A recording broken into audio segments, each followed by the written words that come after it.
اٹھ جائیں, ہاں بھاگنے کو, وہاں سے بھاگنے کو نکلنے دل کرے گا, کرتا ہے. نکلنے کو دل کرے گا. آپ نے دیکھا ہوگا کئی جگہوں پہ, آپ نے بھی کئی پروگراموں میں پروگرام کیے ہوں گے, کچھ وقت ہوتا ہے کہ آپ کا دل کرتا ہے اچھا بھلا چاہ رہا تھا میں چھوڑ ہی دوں, کسی اور جگہ چلے جاؤں. پتہ چل بات کی جاتی ہے کہ یہ وجہ کیا ہے, وجہ کوئی سامنے نہیں آتی.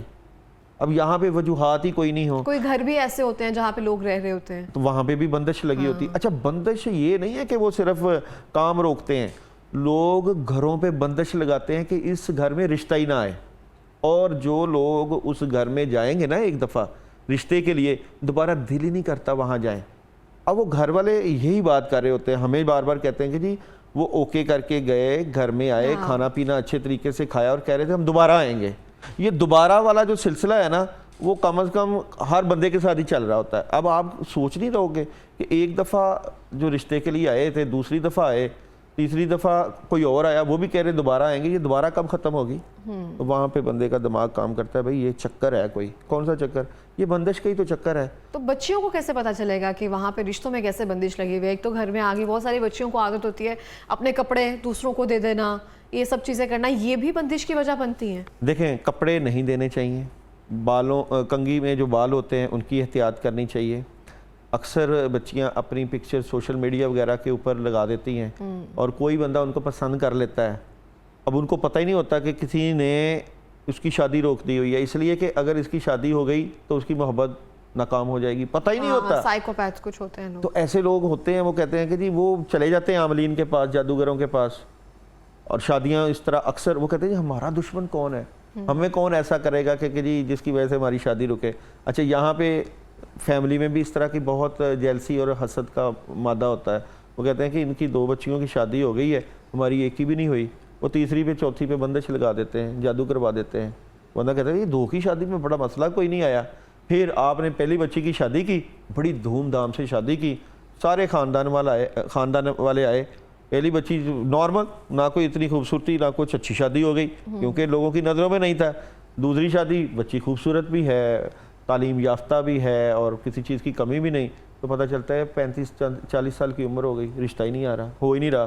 اور اگر ہو گیا دھکے سے کاری دیا, فیملی والوں نے کہا کہ نہیں جی کاری دیں, جان چھوٹ ہی جائے اس سے, ظاہری بات ہے اگر عمر زیادہ ہو گیا تو وہ اب والدین تو یہی سوچیں گے. تو پھر نکاح ہوتا ہے یا شادی ہوتی ہے تو پتہ چلتا ہے سال کے بعد, کیونکہ بندش لگی ہوئی ہے, اس کو گھر آنا پڑتا ہے. تو اس کو توڑ کیسے کر سکتے ہیں؟ اس کا ہوتا ہے نا کچھ چیزیں, کچھ ایسے ریمیڈیز, کچھ ایسا ہوتا ہے جس کی وجہ سے یہ سب چیزیں ختم ہو سکتی ہیں اور آپ کو خود احساس ہو کہ یہ پہلے واقعی میں حقیقت ہی ایسے ہوا تھا اور اب جب سے میں نے یہ چیزیں ریمیڈیز کی ہیں تو اب الحمدللہ سب ٹھیک ہو گیا؟ دیکھیں جی میں سب سے جو اہم بات کہوں گا کہ دنیا کی ہر مسئلے کا حل جو ہے نا اللہ تعالیٰ نے اپنی کتاب قرآن مجید میں رکھا ہوا ہے. اور کیونکہ یہ روحانی مسئلہ ہے, یہ ظاہری مسئلہ نہیں ہے, یہ آپ کی انٹیوشن سے بھی پتہ چل جائے گا. اس کی جو میں نے علامات بتائیں, جسم کے اوپر درد بھی رہتا ہے, تھکاوٹ بھی رہتی ہے, کسی سے بات کرنے کو دل نہیں کرتا, لڑکیاں شادی سے بھاگتی ہیں, لڑکے شادی سے بھاگتے ہیں, ہم نے کروانی ہی نہیں. وہ پتہ کیا فیصلہ کرتے ہیں کہ میں نے بہت زبردست زندگی, اکیلے کی زندگی اچھی گزری ہے, مجھے کیا مصیبت پڑی ہے شادی کروانے کی. تو اس طرح کی صورتحال پھر پیدا ہو جاتی ہے, وہ خود ہی فیصلے پہ ہو جاتا ہے. دیکھو یہ نیگیٹیوٹی ہے, یہ حسد ہے, یہ رکاوٹ ہے. جس طرح میں نے بندش کہا ہے نا کہ دروازے کے اوپر چوگاٹ پہ لگا جاتے ہیں, گھر پہ لگا جاتے ہیں لوگ, گھر کی فضا پہ لگا دیتے ہیں, جسم پہ لگا دیتے ہیں, عزت شہرت پہ لگا دیتے ہیں. تو صبح اور شام کی مسنون دعائیں تو پڑھنی ہی چاہیے بندے کو, حفاظت کی دعائیں تو پڑھنی ہی چاہیے. روزانہ بندے کو اپنا معمول بنانا چاہیے کہ پانی لے, گھر میں اٹھے سب سے پہلے پانی لے, اس کے اوپر سورہ فاتحہ 2 مرتبہ سورہ فاتحہ پڑھے, 11 مرتبہ آیت الکرسی پڑھے, سورہ یاسین کی پہلی 9 آیات پڑھے اس کے اوپر. اب پوری نہیں, سورہ یاسین لمبی ہے تو پہلی 9 آیات تو ضرور پڑھے. سورہ مزمل وکیلہ تک پڑھے, لمبی صورت کئی کو لگتی ہے, وکیلہ تک پڑھے, 2 مرتبہ پڑھے, 2 مرتبہ سورہ یاسین کی 9 آیات, 2 مرتبہ وکیلہ تک پڑھے. اس کے بعد چاروں کل 3 مرتبہ پڑھ کے اول و آخر 1 مرتبہ درود ابراہیم میں پانی دم کر کے پینا شروع کر دے.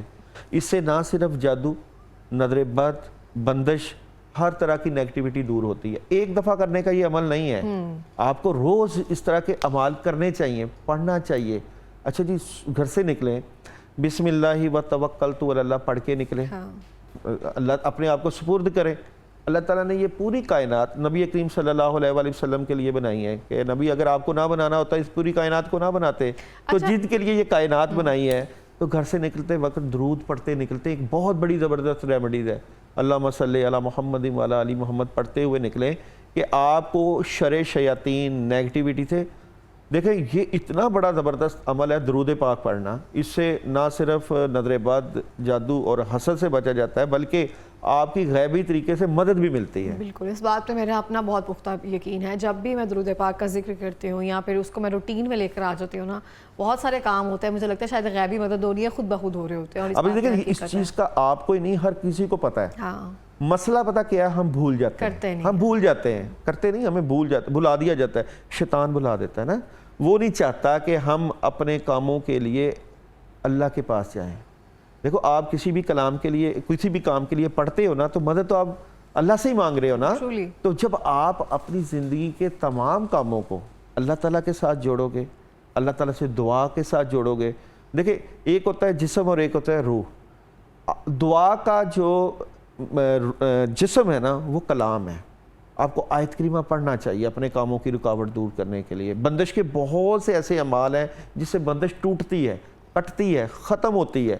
تو وہ آپ پڑھو اگر اور ساتھ دعا بھی کرو. دیکھو اگر آپ نماز پڑھتے ہو تو نماز کے بعد دعا obviously ہم کرتے ہیں. اچھا تو بہت سارے لوگ ایسے ہیں جن کے گھر کوئی آ جاتا ہے تو ان کو وہ فیلنگ آ جاتی ہے کہ شاید اس کی وائبز اچھے نہیں ہیں یا اس نے کچھ کیا ہوا ہے یا کچھ وہ کھانے کے لیے لے کر آتے ہیں.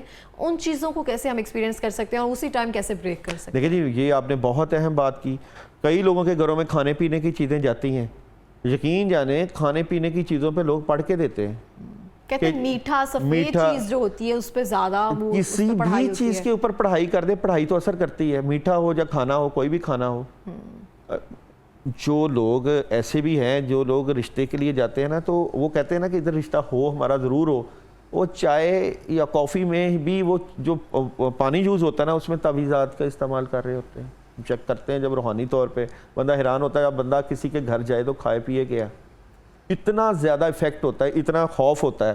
تو بندہ کہتا ہے کہ یہ آپ کو کسی نے کھلایا پلایا, تو بندے کو فیل ہو جاتا ہے کہ یہ کھایا پلایا تو ہے. میٹھے کے اوپر پڑھ دیتے ہیں, وہ کیک لیتے ہیں, کیک کے اوپر پڑھ دو بسم اللہ الرحمن الرحیم. دیکھو حالانکہ آپ نے اچھے کام کے لیے پڑھا, لوگ 319 مرتبہ بسم اللہ پڑھ دیتے ہیں کہ جو کھانا کھائے یا کیک کھائے وہ ہم سے محبت کرے. یہ یہاں تک تو ٹھیک ہے محبت کرے. یہ بھی ویسے ایک وظیفہ ہے 319 بار بسم اللہ الرحمن الرحیم پڑھنے کا. وظیفہ ہے, اور وظیفہ 319 مرتبہ بھی بسم اللہ ہے. یہ حب کے لیے جن لڑکیوں کے رشتوں میں رکاوٹ آ رہی ہے, جن کے رشتے نہیں ہو رہے, ان کو ہم پڑھنے کے لیے بتاتے ہیں کہ جی آپ 319 مرتبہ بسم اللہ الرحمن الرحیم اس نیت سے پڑھیں کہ رشتہ ہو. اچھا اب رشتہ ہونے کے لیے تو بسم اللہ الرحمن الرحیم, اگر رشتے پہ بندش لگی ہوئی ہو تو اب لوگ اکثر ایسے کرتے ہیں کہ رشتے کی پڑھائی کر رہے ہیں, بندش توڑنے کی نہیں پڑھائی کر رہے. یہ بھی ایک بڑا ٹیکنیکل پوائنٹ ہے. سب سے پہلے اس کی بندش توڑی جائے اعوذ باللہ من الشیطان الرجیم پڑھ کے. یعنی کہ اگر آپ نے وظیفہ کرنا ہے 11 دن یا 21 دن کا تو پہلے آپ بندش کو توڑ لو. تو بندش دیکھیں نا, یہ اسی طرح کی مثال ہے کہ ایک بندہ ہے اس کے جسم میں کینسر ہے یا کوئی سخت قسم کی بیماری ہے, تو وہ بیماری کو ڈائگنوز نہیں کر رہا بلکہ ملٹی وٹامنز کھا رہا ہے. تو جو لوگ عملیات میں ہوتے ہیں, روحانیت میں ہوتے ہیں, تو وہ سب سے پہلے دیکھتے ہیں کہ یہ جو رکاوٹ آ رہی ہے, جو بندش آ رہی ہے, اس کو اعوذ باللہ من الشیطان الرجیم 313 مرتبہ اول و آخر 11 مرتبہ درود ابراہیمی پانی پہ دم کر کے 11 دن پیئیں, اس سے بندش ٹوٹے گی. اس کے بعد دوسرا عمل بسم اللہ کا شروع کر رہے ہیں کہ اب برکت بھی آئے, رشتے بھی ہوں اور رکاوٹیں بھی دور ہوں. اچھا اب پہلا بندش توڑنے کے لیے اعوذ باللہ پڑھا, اب خیر و برکت کے لیے بسم اللہ الرحمن الرحیم پڑھا 319 مرتبہ, یہ بھی 11 دن کا عمل کر لیا. اب اس کو روٹیٹ کریں, اب 11 دن کا کر لیا, اب پھر جو اگلے 11 دن آئے ہیں وہاں پہ آپ سورہ فلق پڑھو. سورہ فلق کا رشتوں سے متعلقہ اتنا زبردست عمل ہے.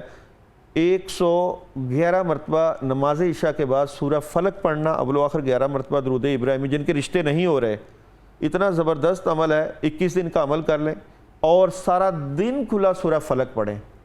اس سے بھی بندش ٹوٹتی ہے بلکہ جادو کا اثر ختم ہوتا ہے. 21 دن کا عمل یہ رشتے کی بندش کے لیے. اب یہاں پہ رزق کی بندش کے اوپر بھی لوگوں کو بڑے مسائل ہوتے ہیں, جن کے پیسے نہیں آ رہے, اب کام کر رہے ہیں, جاب پہ جا رہے ہیں, تنخواہیں رکی ہوئی ہیں اور بڑے سخت پریشان ہیں. تو پتہ چلتا ہے کہ وہاں پہ اب وہاں پہ سورہ یاسین کا ایک بڑا ہی زبردست عمل ہے جو کہ بندش کے حوالے سے رزق کے حوالے سے نہیں، اب یہاں پہ یہی بات ہے، اب رزق ہے نا، رزق نہیں آ رہا تو رزق کا وظیفہ ہو رہا ہے، اور جو بندش لگی ہے، جادو ہے، اس کو نظر انداز کیا ہوا ہے۔ اب سورہ یاسین کی پہلی 9 آیات 11 ٹائم 11 مرتبہ پہلے پڑھیں کہ جو میرے رزق پہ بندش لگی ہوئی ہے، نیت بڑی اہم ہوتی ہے عملیات میں، روحانیت میں، وہ ٹوٹے۔ آپ کو سب سے پہلے وہ جو پڑھائی ہے وہ پانی پہ دم کر کے پینا بھی ہے، اور جہاں کام کر رہے ہیں پانی نیچے نہ گرے وہاں پانی کا چھڑکاؤ کرنا ہے، کیونکہ وہاں پہ جو بندش یا اثرات ہوتے ہیں نا، جس طرح جسم پہ لگتی ہے اس طرح جگہوں پہ بھی لگتی ہے۔ تو پانی کا جب چھڑکاؤ کیا جاتا ہے تو وہاں پہ اسی طرح گھروں میں بھی بندش لگتی ہے کہ گھر کے، اچھا لڑکی کے اوپر اثر بالکل نہیں ہے، نظر نہیں لگی ہوئی ہے، گھر کے اوپر بندش لگی ہوئی ہے، اب گھر میں بندے آئیں گے ہی نہیں تو رشتہ کہاں سے ہوگا؟ تو کئی لوگ بڑے عقل مندی کرتے ہیں کہ وہ ہوٹلوں میں چلے جاتے ہیں۔ اب یہاں پہ ایک بات ہے، کئی ہوٹلز میں ویرانگی ہوتی ہے، اب حیران ہوتے ہیں یہاں پہ لوگوں کا رش ہی نہیں ہے، اور کئی برکت لوگ وہاں پہ جاتے ہیں، برکت والے لوگ جیسے ہی وہ پہنچتے ہیں رش لگ جاتا ہے لوگوں کا۔ آپ کو پتہ نہیں گھر میں وہ کہتے ہیں اورا ہوتا ہے ایسے نا، اورا بھی، اور انہوں نے اللہ کے ساتھ تعلق ایسا بنایا ہوتا ہے، یہ اورا کریٹ کیا جاتا ہے نا۔ آپ دیکھو 1 گھنٹہ صبح اللہ سے دعا کر کے، راز و نیاز کر کے، تہجد پڑھ کے، فجر پڑھ کے، اور پھر آپ عبادت و ریاضت کر کے نکلتے ہو، تو اورا تو بنایا جاتا ہے نا۔ یہ ایسے عام انسان میں، اور جو تہجد پڑھنے والا ہے اس کے ساتھ جس کا تعلق ہے، اسی طرح جو لوگ بزرگوں کے ساتھ جڑے ہوتے ہیں، جو اولیاء اللہ کے ساتھ جڑے ہوتے ہیں، جو ماں باپ کی خدمت کرتے ہیں، جو نیک اعمال کرتے ہیں، جو صدقات دیتے ہیں، تو وہ اپنے اورا کو بچاتے بھی ہیں اور اس کو بڑھاتے بھی ہیں۔ اسی طرح کہتے ہیں نا کہ نیک لوگوں کی دعائیں قبول ہوتی ہیں، مقرب لوگوں کی دعاؤں میں اللہ نے اثر رکھا ہوتا ہے، تو یہ اس کے اوپر محنت کرنی پڑتی ہے۔ اپنی زندگی میں دعا والا بندہ بھی ہونا چاہیے، اور دعا کرتے رہنا بھی چاہیے، اور زندگی کے ہر کام کو، زندگی کے ہر معمول کو، کہتے ہیں نا کہ اللہ تعالیٰ نے ہر چیز کو دعاؤں کے ساتھ جڑا ہے۔ صبح اٹھ کے دعا، اٹھنے کی دعا، کھانا کھانے کی دعا، واش روم جانے کی دعا، ہر چیز کی دعا۔